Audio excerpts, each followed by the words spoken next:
Discover the transformative power of Zen and the art of NLP. A lot more success with a lot less stress on Transformation Talk Radio. Every Thursday at 9:30 a.m. Pacific, Dr. Steve Simpson combines the principles of Zen philosophy with the techniques of neuro-linguistic programming to help you achieve your goals with ease and tranquility. Whether you're seeking personal growth, professional development, or improved relationships, this show offers practical strategies and insights to navigate life's challenges with a calm and focused mindset. Get ready to embrace a new level of success and serenity. Zen and the art of NLP starts now. Hello everyone, it certainly does start now today, because one of our greatest gifts is probably the one you never think about. It's your gift of the massive power of your unconscious mind, and this unconscious mind is a very big part of NLP. I'm Dr. Steve Simpson, and you are listening to Zen and the Art of NLP on Transformation Talk Radio. Today's headline topic is the power of your unconscious mind. You'll never walk alone. You certainly won't. Do you know what the author Leo Tolstoy thought about the unconscious mind?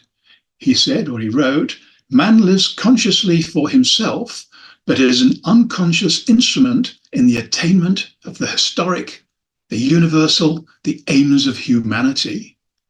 Do you know what the author Anaïs Nin thought about the unconscious mind? Dreams pass into the reality of action. From the actions stems the dream again, and this interdependence produces the highest form of living. And the last quote for this part of the program. Do you know what the actor Steven Berkoff thought about the unconscious mind?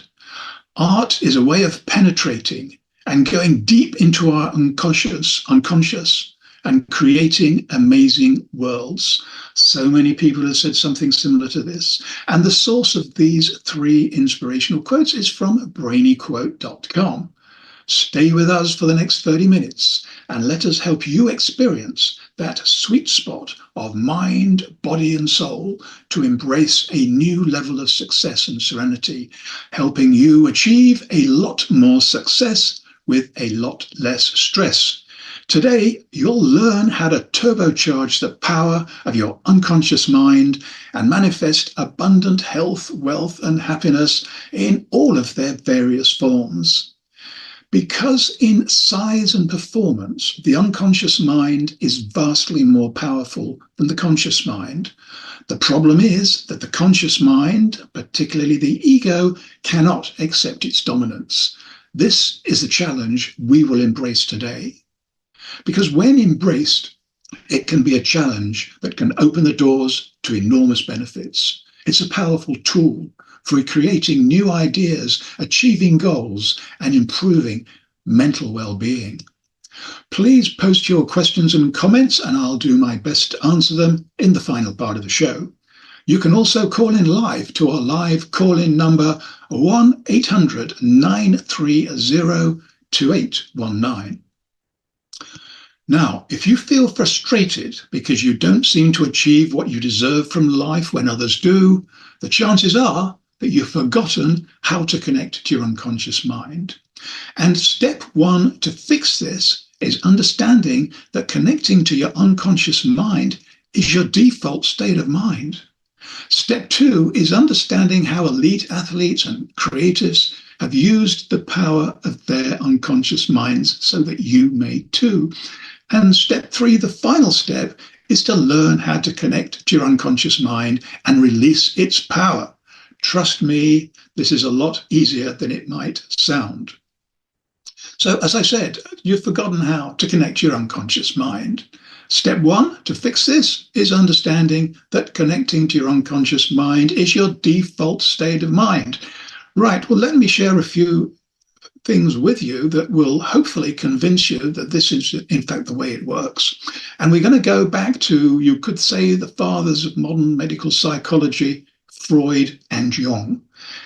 Freud was the senior partner, Jung was the student, but before long, after a few years, Their relationship ended acrimoniously because of a difference of opinion about our unconscious mind. And it would have seemed to be quite a small one, but apparently not.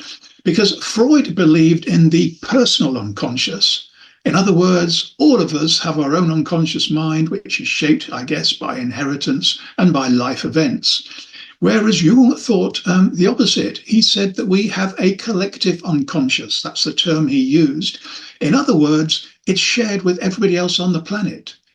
We all have the same, more or less, the same unconscious mind. So what's in the collective unconscious?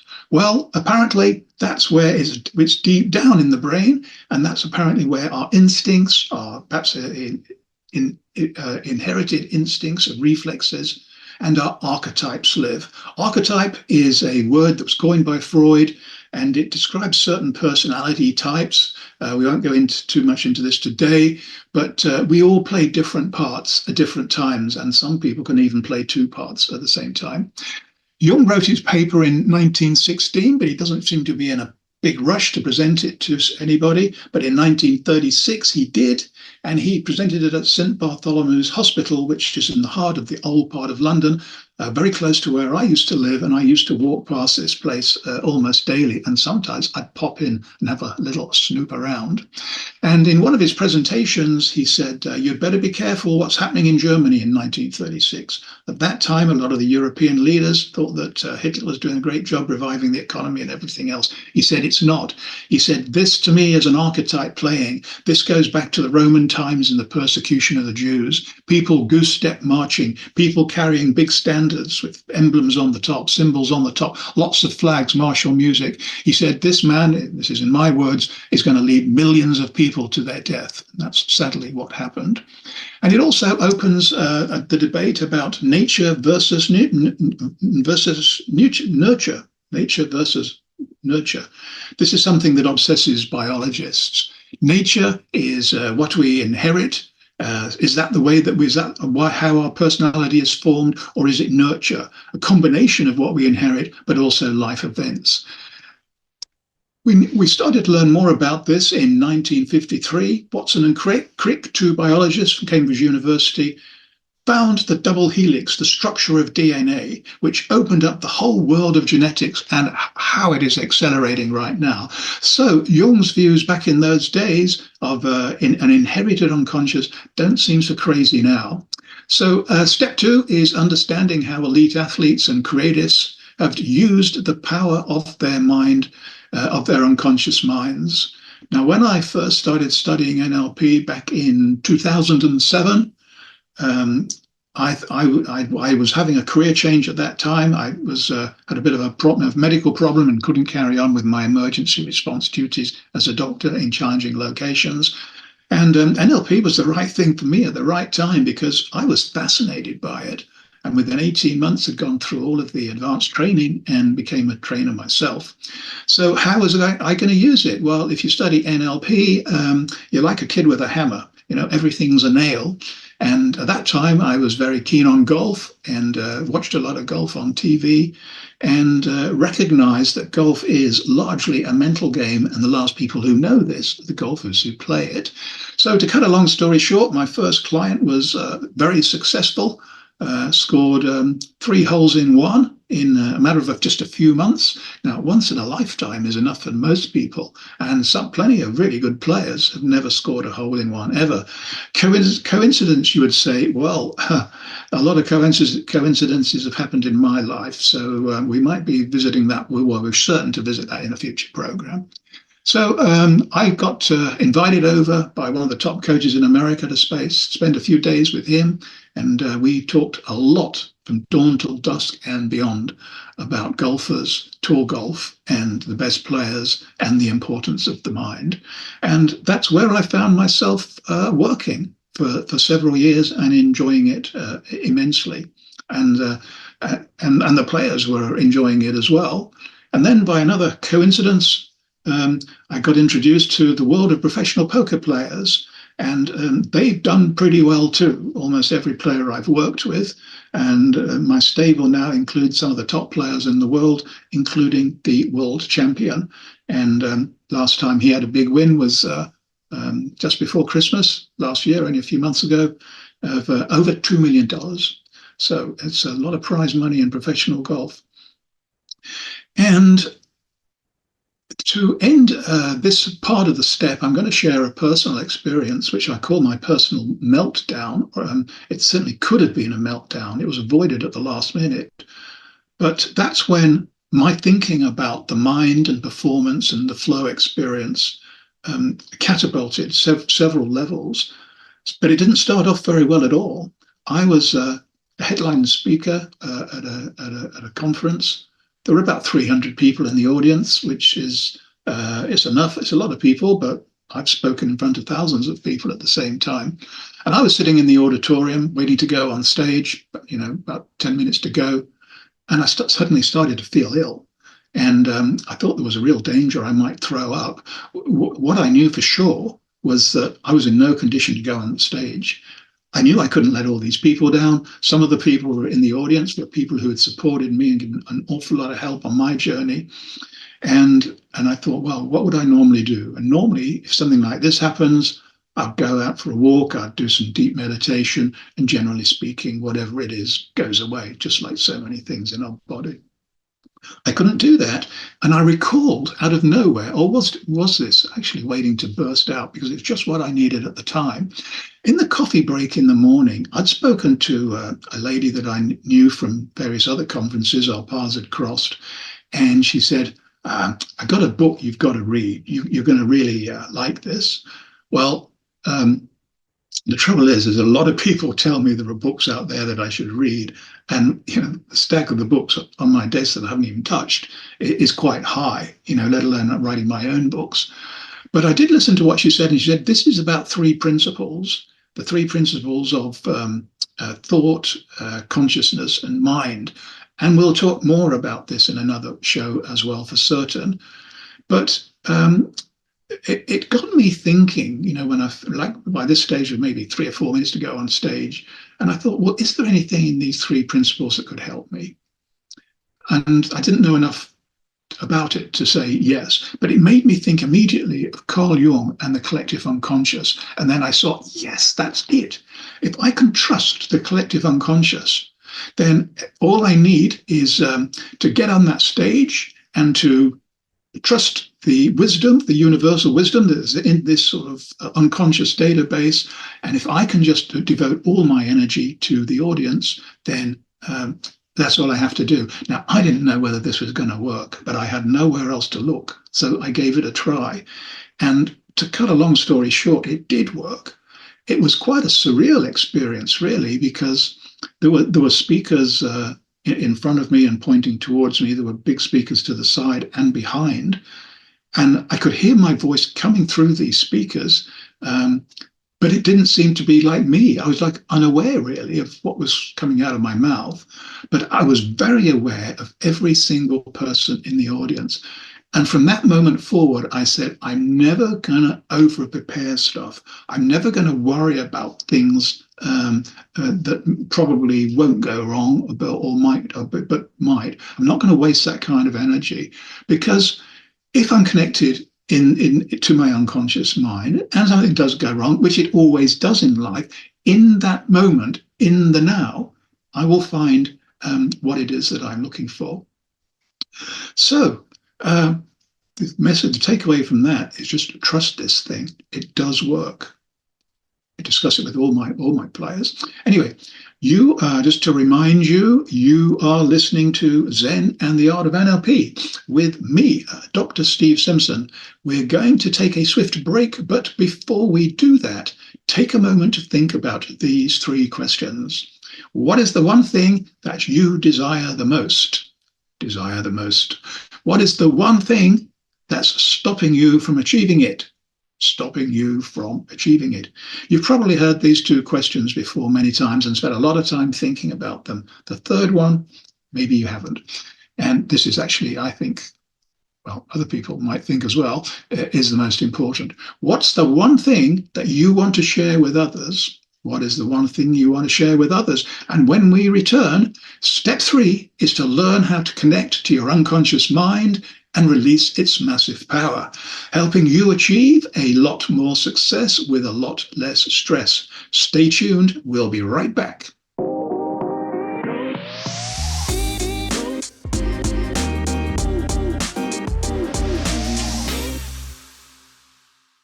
And we are right back. Welcome. The best way to connect with me, and I hope you do, is to check out my website, drstephensimpson.com.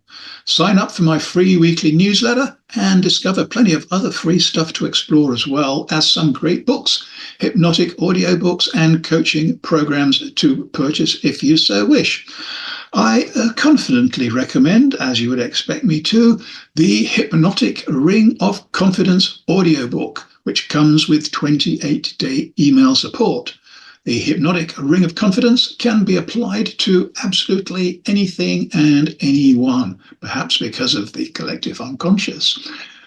Before you learn how to connect to your unconscious mind and release its power in step 3, let's highlight some of the benefits that are waiting for you and why this subject is worth you putting a bit of your time and energy into. Enhanced creativity. The unconscious mind can help you develop new out-of-the-box ideas and solutions to problems. Not very much was solved up here unless it was looking at a spreadsheet. Creativity comes from the unconscious mind, what some people call the right brain. Increased confidence. It's hard to get too much of this, and there seems to be a shortage of supply for some people at the moment. When you start recognizing that it's not all about you, it's hugely empowering because you're not alone. I felt when I got onto that stage, thought I was going to throw up. I didn't think that I was alone. I felt that I was standing on the shoulders of giants, I think is what Darwin said. Sorry, that was Newton who said that. Improving performance. As I mentioned, athletes and musicians often use the unconscious mind in rehearsals. And they do that because what they find is, first of all, it puts them into a relaxed frame of mind. And secondly, when they are totally relaxed, they can make little micro movements of their hands if they were going to be playing a piano or swinging a golf club or whatever. Whatever it is that they're doing, they can build this video in their mind and talk and watch themselves go through it. And I've written a blog on the subject. It's on my website somewhere, something about my recommendation that performers should spend more time lying on their bed with their eyes closed than outside on the golf courses or the practice fields where it's probably cold and rainy. Worth thinking about. Stress reduction. Yes, there's too much of this around in the world as well. Stress has so many negative effects on us. It's like living with a dark cloud over us ahead. We're never relaxed. It stifles our performance, robs us of confidence, and can make us physically ill. This is proven now, pushing up our blood pressure, leading to heart disease, and even implicated in some forms of cancer. But by recognizing that it's not all about you, as I mentioned before, is hugely empowering. You are not alone. Step 3 is to learn how to connect to your unconscious mind and release its massive power, because the objective today is to find the zone faster and stay there longer. Because the truth can speak only in a quiet mind, and yet our minds are usually very far from quiet. The Zen mindset opens the door to our thoughts and feelings, allowing them to break through into the conscious mind and guide our actions. It's like having our own GPS in the background running all the time. And if we're going a bit off course, bing, there'll be a little alert button and push us back on track. Well, that's what we hope.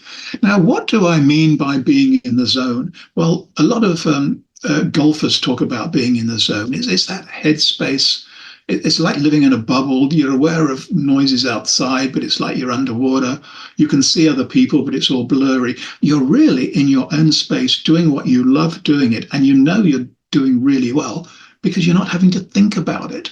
Some of the golfers that when I interview, and they posted a great round, I get to them as soon as they finish and they say, what was different? And they can't tell me. They just felt, I don't know, today I was able to let go. Anyway, what about you now? I'd like you to spend some time, either now or later, and choose your favorite flow experience. Flow is the same as being in the zone. And you can find this zone once you've got your flow experience, what it is you want to work on, by breathing. I know we've probably mentioned this in some of our other programs, and we'll be talking about it again, because there's a lot more to breathing that we're not practicing. We probably were breathing really well as a baby, but now, particularly when we get stressed, we breathe too fast, we breathe too shallow. So breathe a little more slower than normal, a little deeper, more deeper than normal. And try breathing in through a part of your body. Some people breathe in through their heart. They're imagining they're breathing in through their heart. Others obviously through their nose. Some people through their eyes. Some people through the top of their head.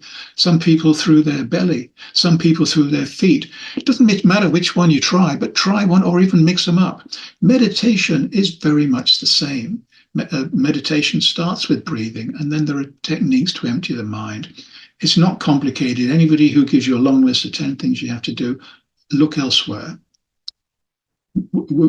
Meditation is another thing that's our state of mind, even just quieten down a mind. Write down your dreams. Probably you're not very good at remembering them. No, none of us are. But when you get into the habit of writing down your dreams, you'll find you're remembering more of your dreams.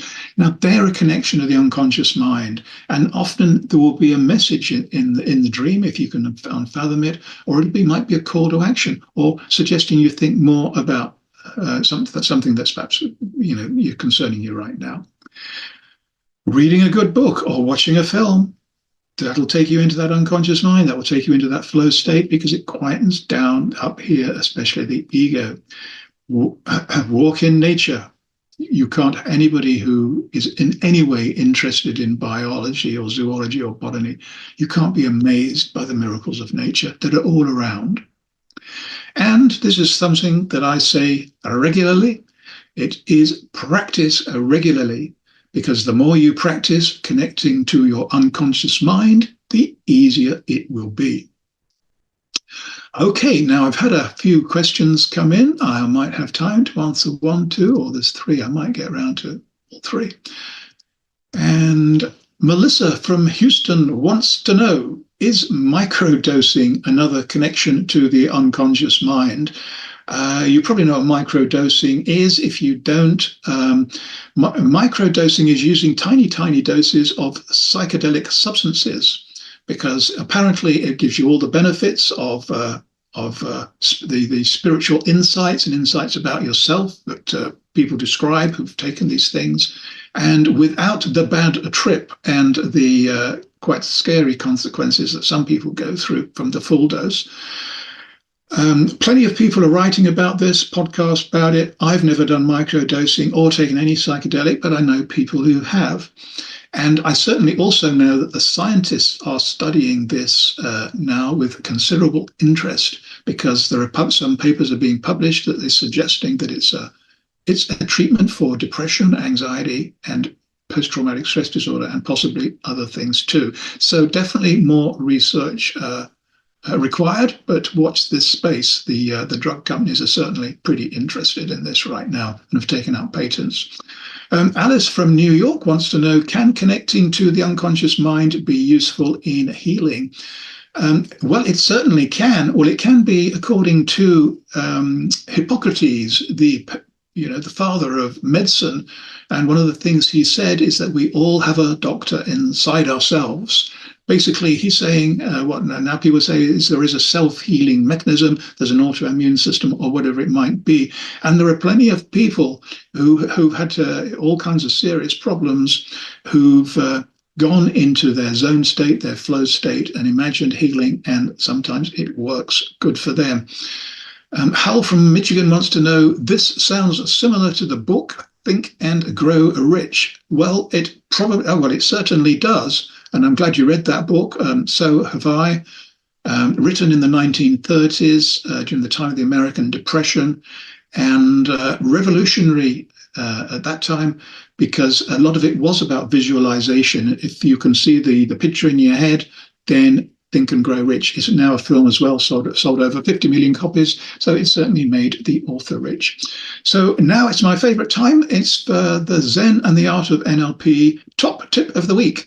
Let go of Ego, remember you are just a small part of something much greater and that you are never alone. There we go. Trust the process. It works. You'll never know until you try it, because this is the easy way to a lot more success with a lot less stress. Thanks for joining us today. We've got a great program lined up for you on the same day, at the same time, and at the same place next week. Be there and invite all your friends and family and everybody else too. Even the people you don't like. Who knows? You might even get to like them, even if it's only a little bit. So let's all please raise the vibration of our world to a higher frequency, because it certainly needs it. Finally, don't forget to check out my website, drstevensimpson.com, sign up for my free weekly newsletter, and discover plenty of other great stuff too. Goodbye for now. Thank you for joining us. You have been listening to the Zen and Art of NLP. A lot more success with a lot less stress. Tune in every Thursday at 9:30 a.m. Pacific on Transformation Talk Radio as we dive into the depths of your unconscious mind and awaken your intuition, unlocking hidden talents and supercharging your personal and professional relationships. Continue embarking on a stress-free journey towards unparalleled success by subscribing to future episodes and stay updated on the latest content. Easily share these captivating shows with your loved ones and create meaningful connections. Book a personal session with Dr. Steve Simpson to delve deeper into the topics that resonate with you. You can visit his website at drstevensimpson.com.